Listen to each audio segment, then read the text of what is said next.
All right, you guys are going to want to hear this. We're about to get into a story about a family brunch, and let me tell you, it goes from 0 to 100 real quick. Starts with some serious humiliation and ends with a plot twist that is just wow. So yeah, buckle up. So we're just going to drop you right into the thick of it. Picture this. You're at this fancy family brunch, right? And your own dad, your own father, says this out loud for everyone to hear. All because you got handed a plastic fork. And that one line, that's what sets this whole crazy thing in motion.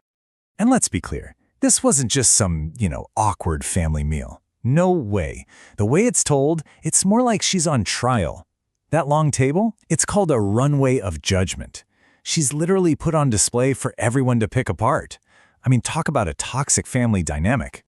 And the way it's described, smirks spreading like poison. Wow. That just paints a picture, doesn't it? You can feel how poisonous the vibe in that room is. It's so clear that this isn't just a one-off bad day. Nah, this is a whole pattern of behavior. And they're not just coming for her, oh no. They're going after her husband, Drew. See, in their eyes, he's invisible, which is basically their code for broke, a total loser, and they have no problem saying it to her face. They just made up this whole narrative that fit their little world, and it made her the perfect person to blame for everything. But here's the thing. Her reaction is key. She doesn't blow up. She doesn't cry or run out. She just sits there, quietly trying to cut a steak with this ridiculous, flimsy plastic fork. And that fork, man, it becomes this perfect symbol of all their disrespect, but also of her incredible strength, just taking it. Okay, so just when the family is really soaking up their little power trip, boom, everything is about to change. The whole power dynamic just gets completely flipped. The circus, as her husband calls it, yeah, it's about to be shut down. All of a sudden, there's this deep rumble. It starts shaking the whole house. You've got glasses rattling on the table, everyone stops talking, nobody knows what's going on. And that sound? That's the sound of their entire smug little world about to shatter. I mean, this wasn't just some random noise.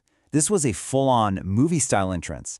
First you get the rumble, then you feel the vibrations, and then a black chopper just descends out of the sky, lands with like military precision right there on the perfect green lawn. Insane. And then the door of the helicopter opens. And who steps out? It's Drew, the invisible, broke husband. Except he's not what they thought. Not even close. He's in a sharp black suit, dark sunglasses, flanked by what looks like Navy guards. Can you just imagine the silence, the jaws dropping in that dining room? It must have been absolutely unreal. The whiplash here is just, it's incredible. You've got their sad little story about him being a broke nobody on one side, and on the other, the actual reality of a guy stepping out of a private helicopter with a security detail. It just lays it all bare, right? Their love is totally conditional. It's all about status. You really can't make this stuff up. So he gets out, and he doesn't even look at her family. Just walks right past their stunned faces, goes straight to her. He doesn't get into it with them, doesn't say a word. His first words are just for her. It shows he gets it. He sees exactly what they're doing, and he's there to pull her right out of that mess. And this right here, this is the ultimate mic drop. She doesn't have to scream, she doesn't make a scene, she just gently places that bent plastic fork, the very thing they tried to humiliate her with, right on the table, and walks away. It's so quiet, but man, is it powerful. That one move says it all. So what happens next? When a bunch of bullies get their entire worldview shattered? Wow, total chaos, that's what. The second that helicopter is in the air, her phone starts blowing up. The shock is wearing off, and now the desperate damage control begins. And get this, text from her dad. Just listen to this. He doesn't say, "I'm so sorry." Nope. He says, "You should have told us." Like it's her fault he was a jerk. The second he sees money and power, the mockery just, poof, it's gone. Now it's a negotiation. This isn't someone feeling bad. This is someone trying to make a deal. And her reply? Oh, it's just perfect. She's not even angry. She just hits them with the cold, hard truth. One sentence, and the whole family group chat just goes silent. She completely exposes them. They were cruel because they never actually saw her. They only saw what they thought she was worth. So the next day, her dad shows up, but his so-called apology is all about him. He's not sorry he hurt her, he's sorry his ego got bruised. He's upset that he wasn't the strongest man in the room anymore, and she just calls him right out on it, tells him he's the one who taught her that money equals worth, and then she closes the door on him. for good. And the rest of the family? Oh yeah, the messages started pouring in. But they were all these weak, pathetic excuses. It was so obvious they weren't sorry they were cruel. They were sorry they got caught looking like fools. They were just embarrassed that the person they were making fun of was suddenly way out of their league. So that brings us to the end of the story, really. It's all about what comes after the big dramatic climax. It's about her finally realizing her own worth and deciding, you know what, I'm going to protect my own peace. And if that means cutting people out, then so be it. Of course, the family tries one last time to pull her back in.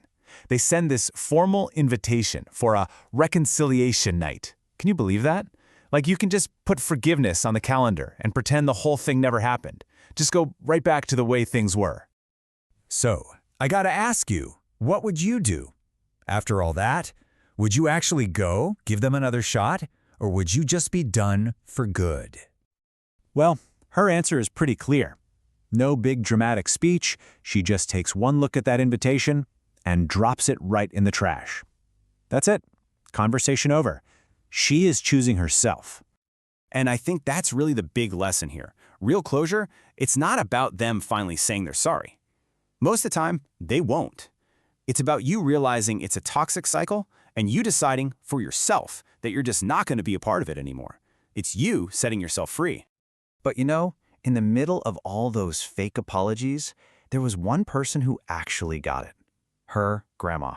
And her message is just, it's everything. A powerful reminder that someone did see her strength all along. It just wasn't the loudest people in the room. Sometimes your real family isn't who you think it is. And that's what it all comes down to, right? It leaves us with this big question. What's actually more valuable? The family you were born into, or the peace you have to fight to build for yourself? It's something to think about for sure.